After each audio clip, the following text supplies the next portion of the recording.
Salut tout le monde, c'est Peanuts ou Simon Sanchez pour limpers.com et on va continuer la deuxième partie de Cash Game Review en NL5. Une première partie où il y a eu beaucoup de discussions sur les ranges d'open preflop, les continuation bets, beaucoup de choses. Vous avez vu que j'avais mis la petite fenêtre de HUD qui apparaît aussi ici pour que vous ayez les statistiques des adversaires. Et on va continuer donc cette partie comme on a fait pour la première. J'espère que ça vous plaira, et que ça vous sera utile.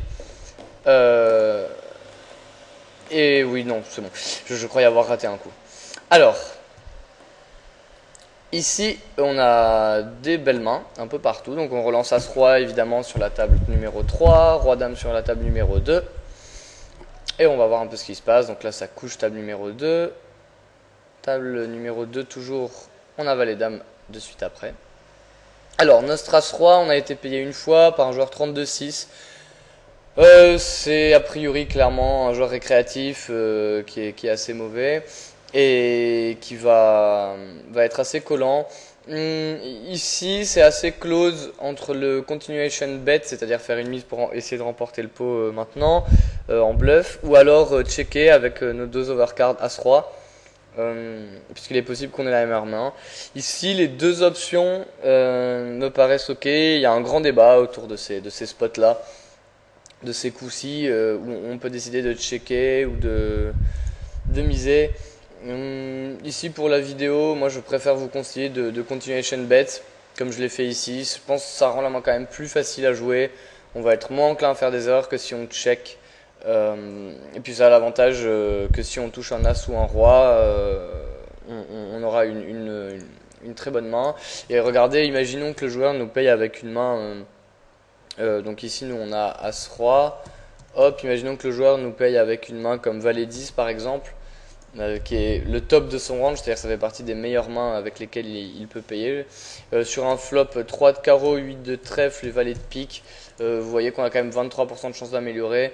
Donc évidemment, il peut nous payer aussi avec des mains comme 9 et 10 par exemple, tirage quinte par les deux bouts, auquel cas là on est déjà dans un 50-50. Vous voyez que quand même, voilà, globalement on a pas mal d'intérêt, je pense, à continuation bet ici pour soit prendre le coup de suite comme c'est le cas ici, soit si on est payé, essayer de voir si on pourra bluffer le coup plus tard ou éventuellement toucher un As ou un Roi avec notre main qui était assez bonne.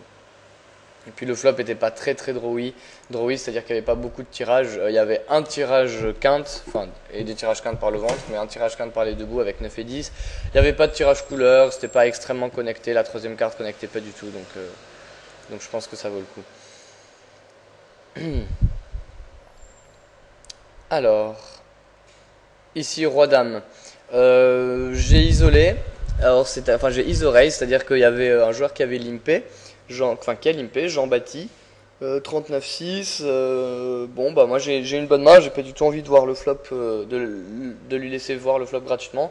Donc je vais relancer pour soit remporter le coup de suite, soit plus tard sans aucun problème. On va voir ici ce qu'il s'est passé.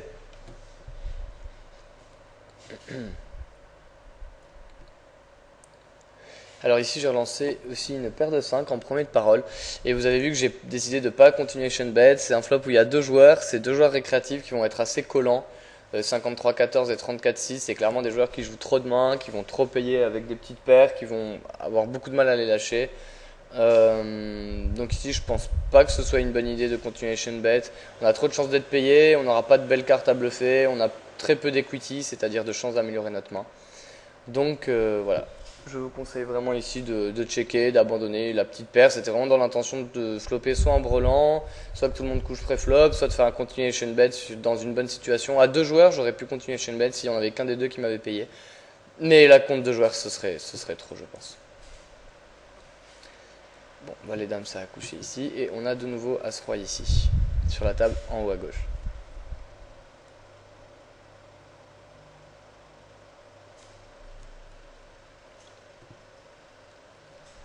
Alors qu'est-ce qui se passe? Le joueur hésite. Ok.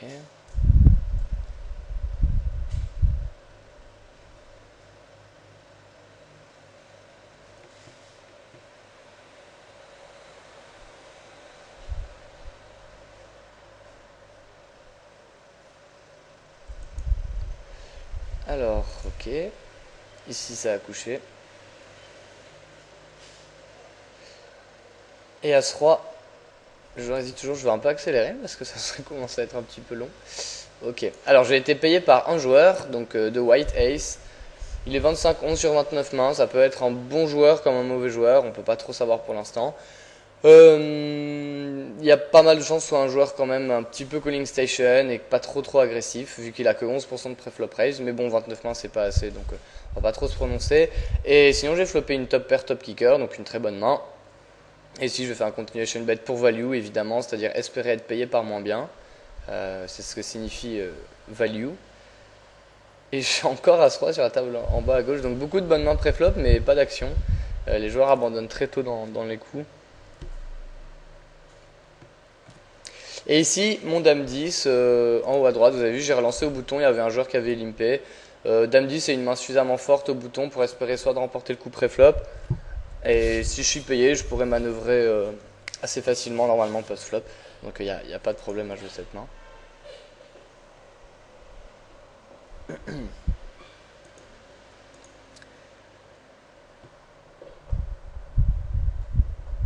Donc ici, j'ai touché ma paire de dames. Donc évidemment, je fais un petit continuation bet pour value. On pourrait presque checker des fois contre certains joueurs pour trap, c'est-à-dire pour sous-jouer notre main. Mais ici, je pense qu'à ces limites-là, on a plus d'intérêt à juste faire un continuation bet pour être payé par moins bien. Ça peut être valet 10, ça peut être un 9, ça peut être une dame moins bien, une petite pocket pair, etc. Pas de souci.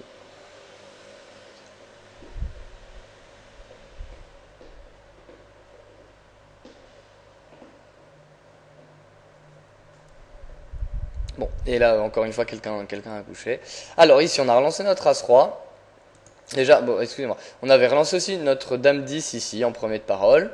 On a un très bon flop à continuation bet, Roi 7 5, c'est très dry, c'est-à-dire qu'il y a peu de tirage.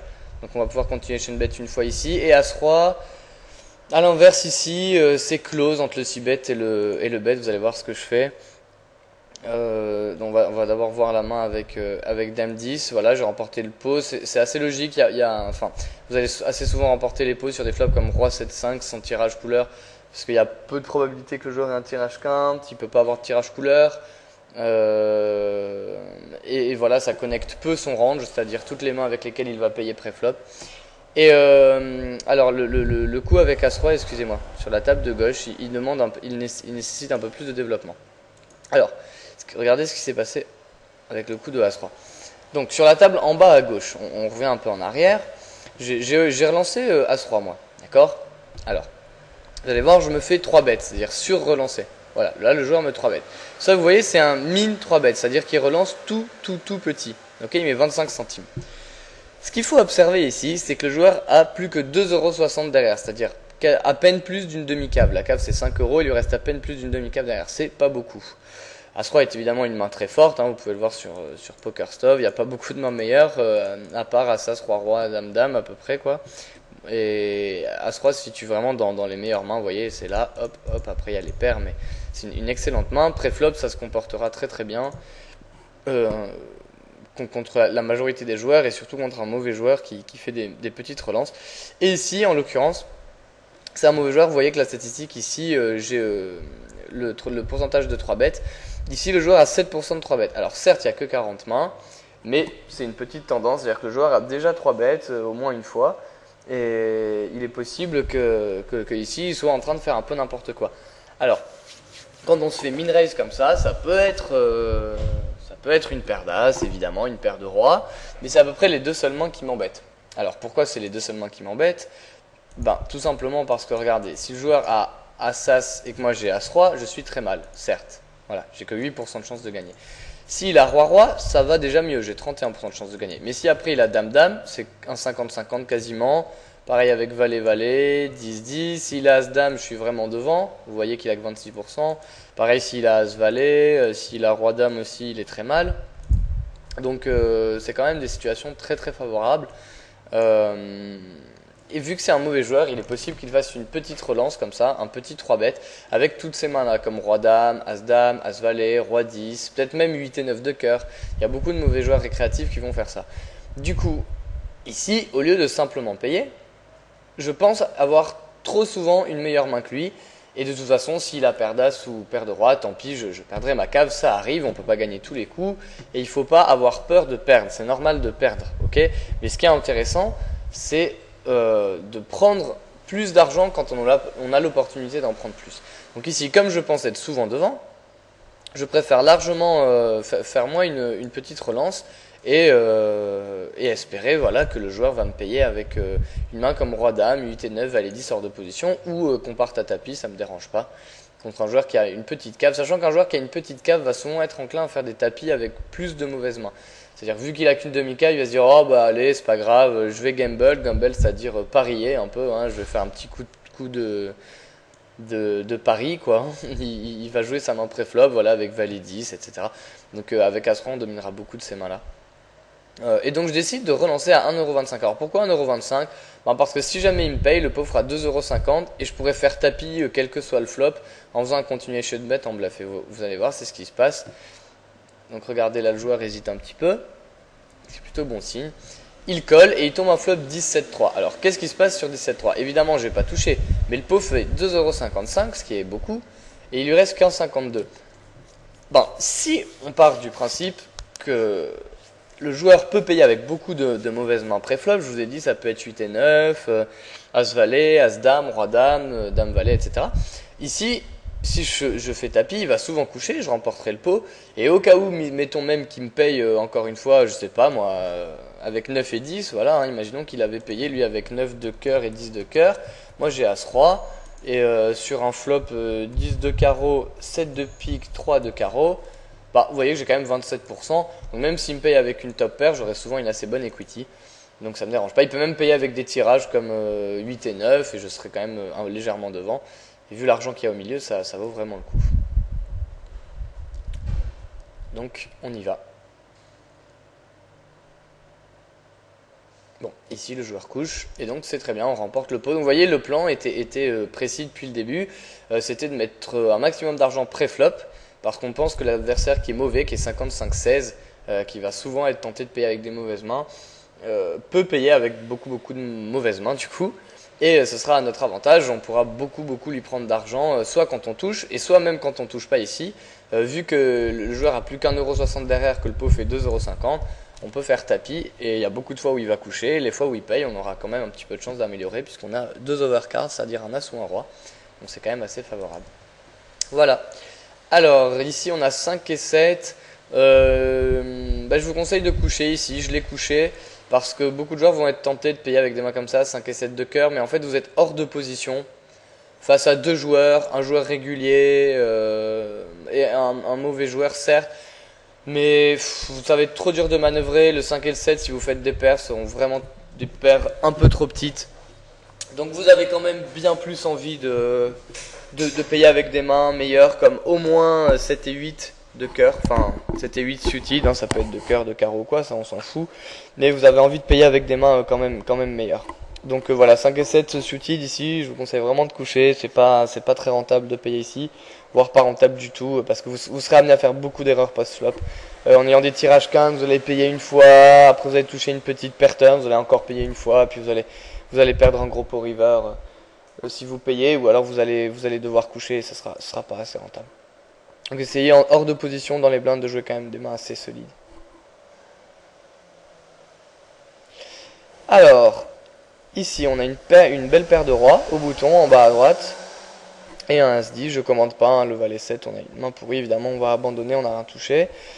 Là on touche le Valet, alors là par contre ça peut être intéressant de faire une toute petite mise.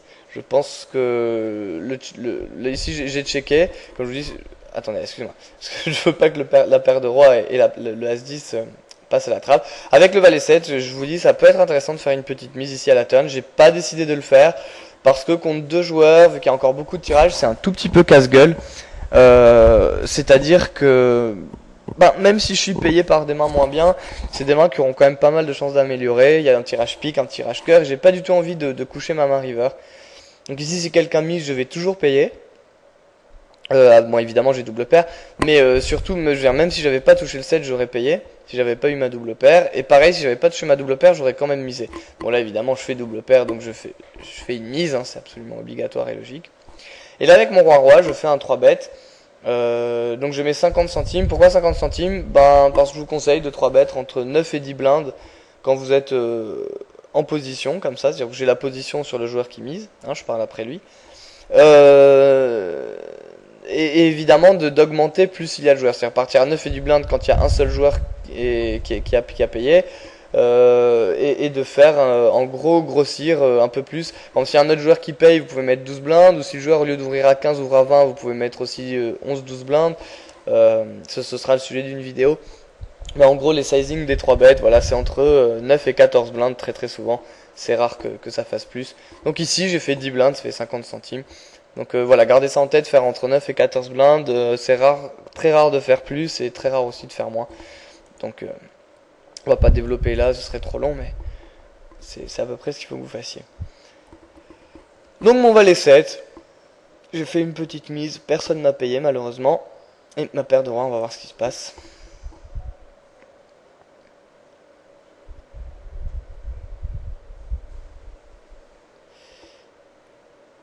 Alors, le joueur m'a payé, c'est un assez bon flop. Je dis un assez bon flop, pas génial, parce que certes ma main est souvent devant, mais je vais pas être payé très très souvent du coup, parce qu'il n'y a pas énormément de mains que ce joueur va toucher. Donc je fais un petit condition bet à 64 centimes, mais voilà, malheureusement le joueur couche. C'est vrai que sur un flop comme ça, il n'y a pas énormément de chances qu'il ait quelque chose. Là j'ai couché un 5 et 6 de cœur aussi, hein. Attendez, hop, hop, hop, voilà. 16,49. Je vais avancer. Voilà. Là, je suis en premier de parole avec 5 et 6 de cœur. C'est vraiment pas une bonne main à relancer. Je vous conseille de relancer à partir de valet 10 suited. Et puis, plus vous serez à l'aise, plus vous pourrez tomber jusqu'à 8 et 9 suited.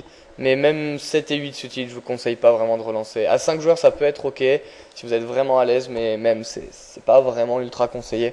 Ça va être très compliqué à manœuvrer, donc je vous conseille pas d'ouvrir sa main.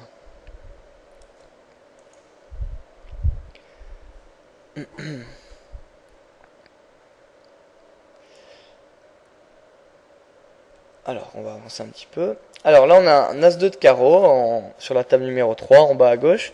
C'est une très bonne main, évidemment, pour relancer au bouton. Personne n'a payé ni relancé avant, donc c'est nous qui allons le faire. Et on va voir ce qui se passe. Je pense que les deux joueurs ont couché, là, je me rappelle plus, je suis pas sûr. Bon, un joueur elle nous paye, alors c'est un 77, un joueur récréatif qui a l'air pas très bon non plus, comme souvent les joueurs récréatifs. Ici j'ai checké, pourquoi checker? Tout simplement parce que le board est assez drawy, c'est-à-dire que par rapport au range de call du joueur ici, je vais quand même souvent être payé par des tirages, n'importe quelle petite paire ou quoi, et j'ai pas une très bonne main pour bluffer derrière. À part les carreaux qui me rajouteraient un tirage couleur, il n'y a pas de très très bonne carte. L'As, ok, mais ça fait que 3 cartes, il reste que 3 As dans le paquet au mieux. Donc voilà, c'est pas une très bonne main à continuer une chaîne bet en bluff ici. J'ai préféré tout simplement checker. Là, j'ai touché ma paire de 2 et je vais checker, espérer gagner le pot avec ma petite paire de 2 si le joueur check, bien évidemment. Et l'As en premier de parole, j'ai relancé. Bon, là, le joueur a mis 16 centimes, pas la peine de payer avec la paire de 2 couché.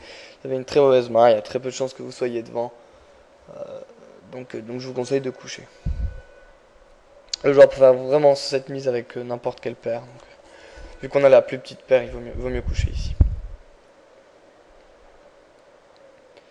Alors, As-Dame, est-ce que je vais être payé par Craor? Non, mais ici avec Dame 8, c'est un fold, puisque le joueur a relancé en premier de parole. Donc c'est logique, c'est pas une très bonne main pour défendre. Et je vous déconseille vraiment de payer vos mains spéculatives comme ça contre des joueurs qui ouvrent en premier de parole. Ce sera vraiment très mauvais. Donc essayez vraiment, j'insiste, jouer un range solide, c'est-à-dire jouer des mains fortes dans des situations qui sont bonnes. C'est une des premières choses les plus importantes à faire pour jouer au poker. Il faut pas que vous commenciez à ouvrir trop de mains juste parce que vous vous ennuyez ou quoi. Le but c'est vraiment de jouer très très solide et il faut que vous sachiez faire ça, quoi. Valet 9 ici, j'ai couché.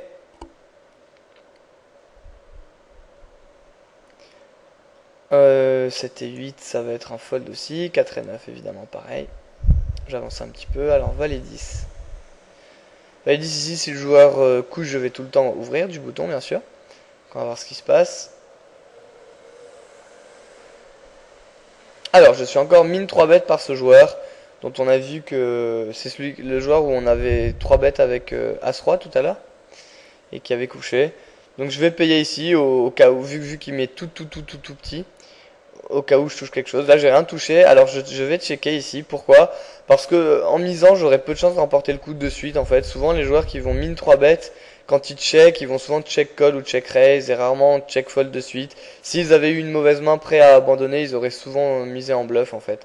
Donc je pense qu'il a rarement une main qu'il est prêt à abandonner dès le flop. Donc j'ai décidé d'abandonner le coup tout simplement ici et de pas partir dans un coup compliqué. Donc je check, ouais, il avait paire de 8, alors on peut dire c'est une mauvaise main, c'est effectivement une mauvaise main sur ce flop, mais le joueur aurait jamais check fold au flop, alors il aurait fallu faire plusieurs mises pour qu'il couche.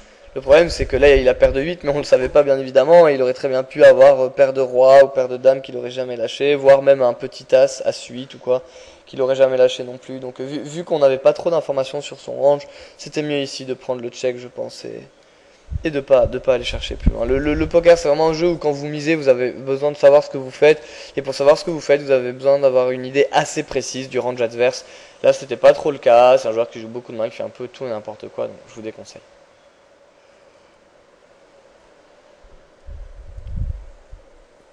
Alors on avance un peu.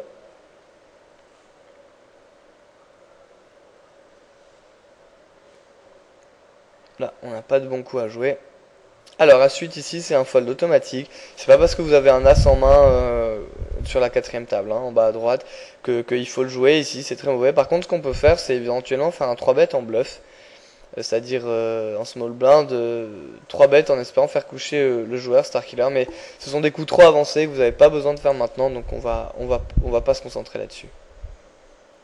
On va pas se concentrer là-dessus maintenant parce que en faisant ces coups, il faut quand même avoir de solides connaissances post-flop, c'est-à-dire post-flop c'est après le flop, savoir bien se débrouiller, et ça va pas être évident à faire, donc je vous conseille vraiment de pas partir dans des bluffs sur relance, surtout hors de position trop tôt. Attendez d'être vraiment quand même assez à l'aise pour faire ce genre de coup. Alors je vais aller en deuxième partie de vidéo, on va sauter, on va regarder celle sur la dame parce qu'il me semble qu'il y avait eu quelques coups intéressants, donc j'espère qu'on va les trouver. J'avais record 1 heure de vidéo, mais on n'aura évidemment pas du tout le temps de tout faire en 2 parties. Alors, roi-dame, ici, j'ai relancé, évidemment, j'avais une très bonne main. Je touche une top pair, donc très bien, je vais faire un continuation bet normal, espérer être payé par moins bien. Je mets 24 centimes, le joueur couche instantanément. Bon, on va regarder le As-10 au cas où aussi, et passer ensuite. Alors, As-10, est-ce que je suis payé? Non. Allez, on va sauter un petit peu vers là, je pense. Là, il y a peut-être quelques coups intéressants. Alors, ici j'ai un valet 10. J'ai décidé d'isoler en big blind, c'est-à-dire que le joueur avait limpé ici. Ah non, attendez. Ok. Non. Regardez, je suis pas en big blind en fait. Parce que la main avait commencé. Donc là, il y a le small blind, big blind, et moi j'ouvre à 20 centimes. Pourquoi 20 au lieu de 15? Parce qu'il y a un joueur, Winstepa, qui avait posté sa blinde alors que c'était pas à son tour de la mettre. Donc ça, c'est le signe d'un mauvais joueur en général. Et donc je mise plus cher pour compenser l'argent qu'il y a au milieu, pour pas laisser trop de cotes à mes adversaires pour payer. Les cotes, c'est quoi? C'est enfin, il y aura des vidéos sur ça. Il y en a sûrement déjà une même. Mais la cote, c'est l'idée plus. Enfin, moins le joueur a d'argent à rajouter par rapport à l'argent qu'il y a déjà au milieu, plus il est avantagé à payer. Donc pour casser les cotes adverses, c'est-à-dire les inciter à ne pas payer avec des mains trop pourries, vous relancez un peu plus cher. Voilà. Alors ici avec mon valet 10, j'ai 2 overcards, c'est-à-dire que j'ai 2 cartes au-dessus de la top pair éventuelle du flop, le 9, puisque le valet et le 10 sont supérieurs. J'ai un tirage quinte par le ventre avec un 8, qui me donnerait la quinte, et je peux, s'il y a 2 piques qui tombent, avoir une couleur. Donc évidemment je vais continuation bet ce flop, je vais continuer l'agression, pas la peine de mettre trop cher, je vais mettre un peu plus qu'un demi-pot, 28 centimes. Et on va voir ce qui se passe. Alors le joueur paye. Ici, là c'est une excellente carte à bluffer. Pourquoi? Bien évidemment parce que l'as fait peur et ça nous rajoute de la fold equity, donc c'est-à-dire de la probabilité que le joueur couche. Mais ça nous rajoute surtout de l'equity, c'est-à-dire la probabilité qu'on améliore notre main. Donc c'est vraiment très très important de miser ces cartes-là quand en plus vous avez des chances de... Alors, c'est vrai que j'avais oublié qu'il fallait que je pose aussi ici. Regardez le pot. Donc je vous dis, c'est très important de miser en bluff quand vous avez une carte qui vous rajoute des chances que le bluff passe et qui vous rajoute des probabilités d'améliorer votre main. Ici, le pot fait 99 centimes. Ok, il lui reste 1,54. Si je mise, je pourrais pas coucher. Ok, si je mise genre 70 centimes et qu'il fait tapis, je serais obligé de payer parce qu'il me restera 70 centimes. Justement, j'aurai les cotes. C'est-à-dire que j'aurai pas beaucoup d'argent à rajouter par rapport à ce qu'il y a au milieu. Bon. Du coup, ça vaut vraiment pas le coup de miser pour coucher. Je vais pas non plus checker puisque c'est une bonne carte à attaquer. Donc, tant qu'à attaquer, autant attaquer plein pot en lui faisant le maximum peur et faire tapis. Puisque le joueur qui a payé ici pré-flop, il peut avoir payé avec une paire de 2, de 3, de 4, de 5, de 6, il peut avoir une main comme 7 et 8, etc. Et en mise en chair, on va avoir plus de fold d'equity, c'est-à-dire plus de chances que le joueur couche. Regardez, ici, le joueur a couché assez rapidement, donc il aurait peut-être couché si j'avais fait un sizing normal, mais en faisant tapis ici, c'est vrai que sur l'as, il risque vraiment de coucher bien plus souvent. Et au cas où il me paye, alors regardez. Hop, valet 10. Alors, on va remettre, on va faire un petit calcul d'equity. Voilà. Regardez, moi je fais tapis. Imaginez qu'il me paye. Donc on va encore une fois reprendre PokerStove, notre outil favori pour les vidéos. Alors, regardez, j'ai valet de pique, 10 de pique. Le flop, c'est 9 de pique, 7 de club, donc trèfle, 2 of heart, c'est-à-dire de cœur, et as de pique. C'est en anglais, hein, les S. Ici, imaginons que le joueur décide quand même de nous payer avec une main comme 8 et 9. Ok, il avait une top pair au flop, il décide encore de nous payer parce qu'il ne nous croit pas. Vous voyez qu'on a quand même 40% de chance d'améliorer. Donc c'est énorme. Sachant que 8 et 9, ça fait partie des meilleures mains possibles avec lesquelles il nous a payé pré-flop. Plein de fois, il aura payé avec une main comme, je vous dis, paire de 3, 6 et 7. Peut-être même un tirage quinte avec 8 et 10. Et s'il nous paye, on est devant de toute façon et très souvent, il couchera. Donc entre les fois où il couchera et les fois où on touchera, c'est vraiment... vraiment très très très rentable de payer ici. De faire tapis ici, pardon. Voilà, donc je vous conseille quand vous bluffez, de faire des bluffs dans ces coups-là. Quand vous avez une très bonne main, c'est-à-dire une très grosse chance d'améliorer, une très bonne main pour bluff, hein, c'est-à-dire avec beaucoup de tirage, qu'il y a une carte qui fait peur et que le joueur a pas mal de chances d'avoir une main faible, comme c'était le cas ici. Donc ce sont des bluffs très très importants. Ici, j'ai payé avec ma paire de 10 en haut à gauche. Le joueur check, j'ai pas de raison de miser, je vais checker, prendre une carte gratuite, hein. Ici, il y a un roi, j'ai un tirage quinte par les deux bouts, donc autant checker. Et voilà, là je fais ma quinte, vous voyez, j'ai une petite 20 petits pots. Le joueur mise. Alors là, j'ai décidé de faire un min raise pour espérer qu'il paye avec une double paire un peu stupide ou qu'il paye avec un roi, même peut-être, sait-on jamais. Bon, il a instantanément couché, donc il était en bluff. Mais j'aimais bien le min raise ici pour essayer de prendre un peu plus de value sur les petites mains. C'est vraiment très très important de se concentrer sur chaque pot et d'essayer de tirer le maximum d'argent. N'oubliez pas qu'un bon joueur gagne 6 big blinds toutes les 100 mains. Donc en NL5, une big blind ça fait 5 centimes, 5 x 6, 30, donc ça fait 30 centimes toutes les 100 mains. Donc si on peut gagner 20 centimes par là, ça fait quasiment le win rate qu'on est censé avoir sur 100 mains, donc c'est très important. Ici, paire de roi, bon ben j'ai quand même... une bonne main, mais le flop, et il y a plein de tirages. Bon, moi j'ai le roi de trèfle, ça c'est pas mal. C'est-à-dire que si un trèfle tombe, j'aurai la deuxième couleur max. Donc je vais quand même miser pour être payé par moins bien. Ça me paraît assez bon. Et là, roi 10, je suis au cut-off. J'avais relancé pré-flop. Je suis contre un bon régular. Alors, mon paire de roi, tout le monde a couché. Et j'ai décidé de checker. Alors, pourquoi de checker? On pourrait... Ici, attends, pardon, j'ai reculé. Je vais remettre la main. Vite, voilà. Vous voyez, hop, j'ai décidé de faire un check. Alors, la raison principale qui m'a poussé à checker, parce que les deux pourraient être bons, le check ou le bet. Ce qui m'a fait checker, c'est que le joueur, donc là vous savez j'ai avancé la vidéo, avait montré beaucoup de résistance contre moi. C'était un joueur qui m'avait pas mal agressé et qui a la position sur moi et qui avait montré pas mal de résistance. Et j'avais pas une très bonne image auprès de lui, c'est-à-dire que il avait l'ascendant sur moi, on va dire psychologiquement, il était confiant par rapport à moi parce qu'il avait gagné plus de pots. Donc dans ces situations-là, vous avez un peu moins de chances que l'adversaire se couche. Non seulement ça, mais également moi j'ai pas quand même une main excellente pour bluffer plus tard. J'aurais pas énormément de belles cartes à bluffer et j'aurais pas non plus énormément d'equity, de chance d'améliorer ma main. C'est-à-dire que, contrairement au valet 10 tout à l'heure, hein, qu'on vient de bluffer avec valet 10 de pique, un pique me donnait un tirage couleur en plus. Mais là, il n'y a pas de cartes qui vont me donner quelque chose de génial. Ok, un 9 me donnera un tirage quinte par les deux bouts, mais ce sera une quinte à une carte si je la touche. Et donc ce sera trop évident et ce sera pas une belle quinte, donc ce sera pas un beau tirage à avoir. Donc si j'ai décidé d'abandonner le pot et de checker. Ici j'ai touché, voilà, le joueur a quand même checké. Donc ici, quand le joueur check deux fois, il y a pas mal de chances qu'il ait une petite paire, genre As-7, 6 et 7, 8 et 9, etc. Et qu'il ait décidé de checker pour gagner le pot à l'abattage. Hein. Il voit que moi je check, il se doute que je représente de la faiblesse. Donc il peut checker lui aussi en disant bon ben j'ai une petite main, je vais checker, espérer remporter le pot au showdown, à l'abattage. Et ici moi j'ai une paire de 10, donc j'ai pas mal de chances d'avoir la meilleure main. Donc je vais faire un sin value, c'est-à-dire que j'ai pas une main géniale, mais je vais miser j'ai une main pas bien, pas très bien, mais je vais miser en espérant être payé par moins bien. Malheureusement là le joueur a quand même couché, donc il devait vraiment avoir rien du tout, et il a pas décidé de bluffer cette fois-ci. Justement peut-être parce qu'il l'avait trop fait à d'autres moments. Mais ça changerait en fait que c'était pas un bon moment pour moi pour faire un continuation bet. Ici avec mon valet 7, j'ai checké en big blind bien évidemment. J'étais pas assez fort pour relancer préflop et essayer de bluffer le pot. Ici j'ai pas décidé de bluffer le pot sur As 4. J'ai pas beaucoup de fold equity contre ce joueur. Vous voyez qu'il a que 40% de fold sur les 3 bêtes.